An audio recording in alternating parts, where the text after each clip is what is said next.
संविधान का एक बेसिक स्ट्रक्चर है, ध्यान से समझिए। कृपया फोन को साइलेंट मोड पे डाल दीजिए, अगले 1 घंटे कुछ जरूरी बात करने वाले हैं हम। संविधान का बेसिक स्ट्रक्चर कहां लिखा हुआ है? संविधान के प्रियम्बल में। संविधान निर्माताओं ने कहा था कि संविधान में जो बदलाव करना है करते रहना आवश्यकता पड़ने पे, लेकिन प्रियम्बल से छेड़छाड़ मत करना, यानी बेसिक स्ट्रक्चर को मत बदलना। बेसिक स्ट्रक्चर क्या है? डेमोक्रेसी। बेसिक स्ट्रक्चर क्या है? Justice, equality, justice, liberty, fraternity, unity, national integration. ये बेसिक स्ट्रक्चर। 1976 में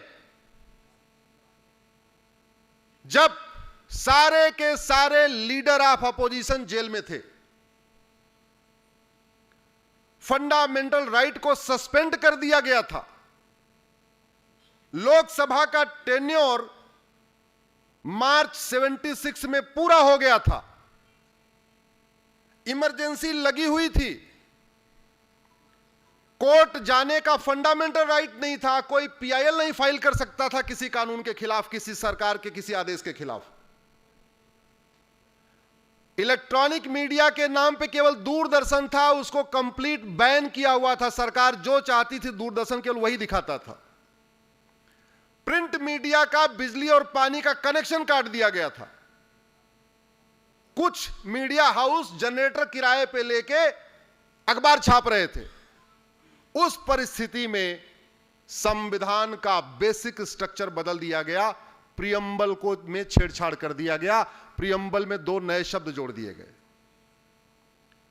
इमरजेंसी के दौरान मेरा यह कहना है कि अगर पार्लियामेंट प्रियम्बल में कुछ जोड़ सकती है, इसका मतलब पार्लियामेंट प्रियम्बल में कुछ घटा भी सकती है। अगर एक बार प्रियम्बल में छेड़छाड़ शुरू हो गई, आपने सेकुलर जोड़ दिया, आपने सोशलिस्ट जोड़ दिया, इसका मतलब अगली बार आपको बहुमत आएगा तो आप डेमोक्रेसी भी निकाल दोगे।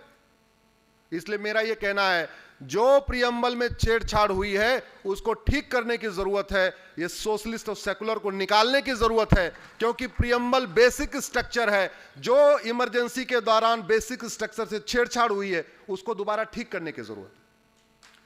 प्रियम्बल में बदलाव करने की अनुमति देना यह बहुत खतरनाक है। अगर कुछ जोड़ा जा सकता है तो कुछ घटाया भी जा सकता है।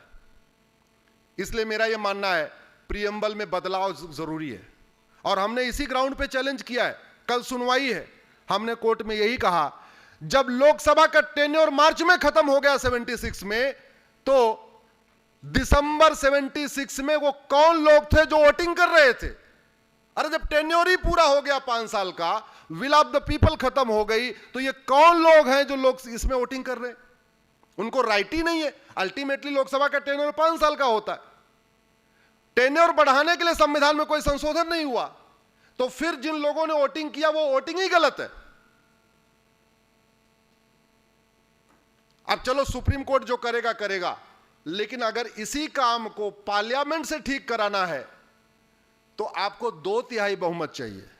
यानी दोबारा जो प्रियम्बल बदला गया उसको ठीक करने के लिए, जो बीमारी इसमें डाली गई, जो समस्या डाली गई, उसको करेक्ट करने के लिए कितने चाहिए? 400। राज्यसभा में कितने हैं? 117। याद कर लीजिए। इसलिए लोकसभा में कितने चाहिए? टोटल चाहिए 521। तो अगर 400 पार होगा तब जाके प्रियम्बल में जो गड़बड़ी हुई वो ठीक हो पाएगी। भारत के संविधान में भगवान राम का चित्र था। भारत के संविधान में भगवान कृष्ण का चित्र था। भारत के संविधान में भगवान नटराज का चित्र था। भारत के संविधान में हनुमान जी का चित्र था। भारत के संविधान में 24वें तीर्थंकर भगवान महावीर का चित्र था। भारत के संविधान में गौतम बुद्ध का चित्र था। भारत के संविधान में सम्राट अशोक का चित्र था। भारत के संविधान में राजा विक्रमादित्य का चित्र था। भारत के संविधान में राजा भरत का चित्र था, जिसके नाम पे हम भारत कहते हैं। भारत के संविधान में छत्रपति शिवाजी महाराज का चित्र था। भारत के संविधान में गुरु गोविंद सिंह का चित्र था। भारत के एक संविधान के एक पन्ने पे गुरुकुल बना हुआ था। भारत के संविधान के एक पन्ने पे नालंदा यूनिवर्सिटी बनी हुई थी। भारत के संविधान के एक पन्ने पे राजा भगीरथ का चित्र था, वो गंगा जी को उतार रहे हैं। भारत के संविधान के एक पन्ने पे हड़प्पा, मोहनजोदड़ो और सिंधु बना हुआ, सिंधु संस्कृति बनी हुई थी। और उन सारे चित्रों को निकाल दिया गया। दोबारा उन चित्रों को जोड़ने के लिए 521 सांसद चाहिए। दोबारा कितना करना पड़ेगा?